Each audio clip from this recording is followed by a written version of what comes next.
Today, I'll be talking briefly about basic techniques and behavioural changes that you can use to enhance your productivity. There are loads of productivity hacks mentioned online, ranging from listening to sounds called binaural beats, a type of auditory illusion that supposedly reduces cortisol and improves focus, to what I would call common sense lifestyle improvements like simply getting more sleep. I'm going to run through 3 easy to implement techniques that have helped me and many others improve focus on cognitive tasks throughout the day. Let's start with the Pomodoro Technique. This is a basic time management technique developed in the 1980s. The technique involves working in focused 25-minute sessions called Pomodoros, followed by a short 5-minute break. After every 4 Pomodoros, a longer break of 20 to 30 minutes is taken. It's simple, predictable, and effective.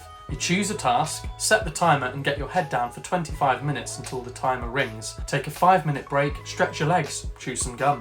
Repeat 3 more times and take a longer 20 to 30 minute break, and after that start again. So is the technique effective? While it isn't a one-size-fits-all solution for everyone, it can be very effective for the right person. Due to it being structured around short, task-focused intervals, users of this technique find themselves much less distracted overall, partly due to the frequent breaks which the user knows are coming. I've personally found this technique very useful in the past, as not only do I feel my focus improve across the working day, but the technique also helps to increase your awareness of time. It makes you much more actively aware of how you are spending your time and highlights time-wasting activities. Are there issues with this technique? The technique itself is very simple and effective, but it isn't right for every person, every environment, or even every task. The Pomodoro Technique appears to work best in quiet environments that already have low rates of distraction, and with tasks that can be started and stopped quite easily. Studies have shown that the average worker is interrupted every 11 minutes and then take 15 minutes to get settled back into work. As the Pomodoro Technique relies on a rigid time structure, it's therefore not a great technique for busy offices, noisy working spaces, or work that requires intense focus for longer periods of time. It is, however, fantastic for solo working. On to technique 2, tackle the hardest task first. We all hate it. You've got your work diary open and there's a clear order of priority there. Unfortunately, the task you need to get done is also the hardest to get done. Maybe it's lengthy, maybe it's complex, maybe it's both. Either way, you don't want to do it, but you must. The easy thing to do is to start working on mundane and simple tasks while putting off the bigger jobs looming above you. The concept of eat the frog was popularised by the author Brian Tracy. The frog here refers to the hardest task of your day, and the idea with the advice is to eat the frog as the first thing that you do. There are loads of great reasons why you should eat the frog at the start of your day and get in the habit of tackling the hardest tasks first. You have more mental and physical energy at the start of the day, even if it doesn't feel like it. Tackle the hardest tasks while your mind and body are best set to do so.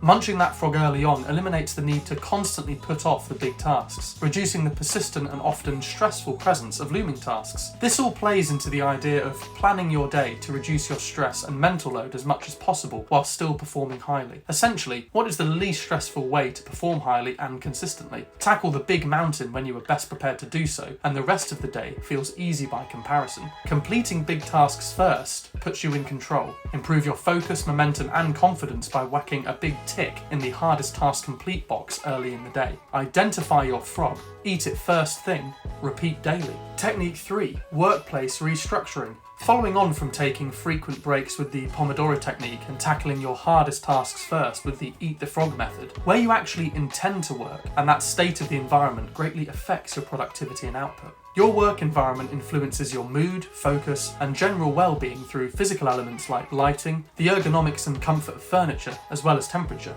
You can be impacted psychologically by a variety of factors, including workplace conflicts and the presence or lack of support from colleagues. In short, those who are more satisfied in their physical environment tend to be more productive, so altering your environment as best you can to increase your satisfaction is a worthwhile endeavour. Perhaps not surprisingly, research in 2011 showed a direct correlation between higher productivity and less noise. Tight temperature control, specifically after the installation of air conditioning, has been shown to increase productivity by between 5 and 15% by Vischer et al. More recent research demonstrated that productivity declines by 2% for every degree above 25 degrees Celsius, showing a clear link between reduced output and higher temperatures. So what are the most important things to address when it comes to your workspace? Provide access to natural light, as this improves productivity, concentration, and general mood by supporting a healthy circadian rhythm, which requires light input for proper functioning. Maintain temperatures at around 22 degrees Celsius, which is typically considered the best for most people, although